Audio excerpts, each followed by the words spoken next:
মনে করেন জনাব আব্দুল সালাম জনাব তারেক রহমানের এই মুহূর্তে দেশে ফেরা উচিত, দেশে ফিরে আইনের কাঠামোর মধ্যেই থেকেই তার মামলাগুলি মোকাবেলা করা উচিত, নাকি আপনি মনে করেন যে এখন যে অবস্থা আছে সেই অবস্থায় ঠিক আছে? এটা তো পৃথিবীর সবাই চায়, জনাব তারেক রহমান এটা কেন চাইতেছে না? মানে ইউনূস সাহেবের চেয়ে উনি গুরুত্বপূর্ণ হয়ে উঠবেন, এর চেয়ে মজার কি আছে? আমি মনে করি এখন যে অবস্থা আপনি ঠিক আছে। এটার কারণ কি আপনি একটু ব্যাখ্যা করবেন? যে কারণটা হচ্ছে গিয়ে দেখেন, আমি জানি না উনি কি মনে করেন, কিন্তু আমি এটা সম্পূর্ণ আমার ব্যক্তিগত ধারণা থেকে বলছি যে বাংলাদেশে এই মুহূর্তের বাংলাদেশের একটা পারসেপশন হচ্ছে গিয়ে যে বিএনপি সবচেয়ে বড় দল। সত্য কি মিথ্যা আমি জানি না, কিন্তু এটা ওয়াইডলি অ্যাকসেপ্টেড। না, ওনার ব্যাপক জনপ্রিয়তা আছে বাংলাদেশের বিএনপির নেতাকর্মীদের মাঝে। উনি আসলে যে ঘটনাটা ঘটবে বলে আমার ধারণা, 10 লাখ লোক রাস্তায় যাবেন এবং এটা খুব কিভাবে বলবো আমি, মানে এটার যে পলিটিক্যাল ওজন অনেক বেশি হয়ে যাবে।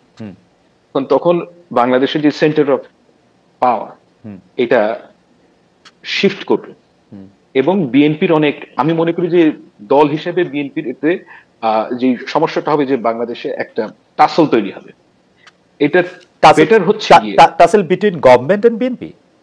ইয়েস, ওকে ওকে ওকে, জি।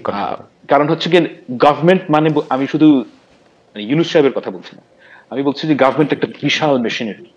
তখন ওটার মধ্যে তারেক সাহেব আসলে ওনার যে ওজন, পলিটিক্যাল ওয়েট বলছেন, সেই কারণে একটা টাসল তৈরি হবে।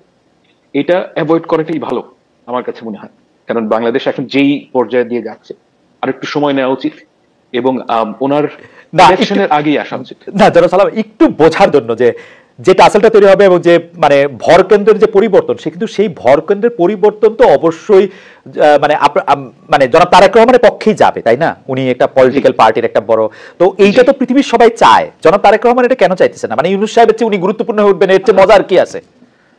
এটার অনেক, আমি আসলে ব্যাপারটা কি জানেন, আমি রেসিপি ফর ডিজাস্টার হচ্ছে গিয়ে কারোর কাছে অথরিটি নাই কিন্তু রেসপন্সিবিলিটি আছে। ওকে, কিন্তু ভাইস ভার্সা। হ্যাঁ, তো যার রেসপন্সিবিলিটি তারই অথরিটি থাকা উচিত।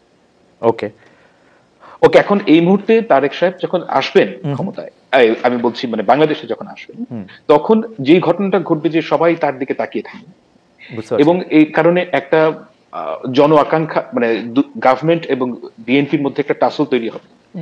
এটা ছাত্রদের জন্য ভালো না। ওকে, আমি আসলে উনার আশা সম্পর্কে অনেক কিছু ভাবছিলাম, আমি এই দিকটা ভাবি নাই। জনাব আব্দুল সালাম, আপনাকে অনেক ধন্যবাদ যে আপনি একটা মানে আমার ভাবনায় একটা নতুন দিক যোগ করেছেন। আমি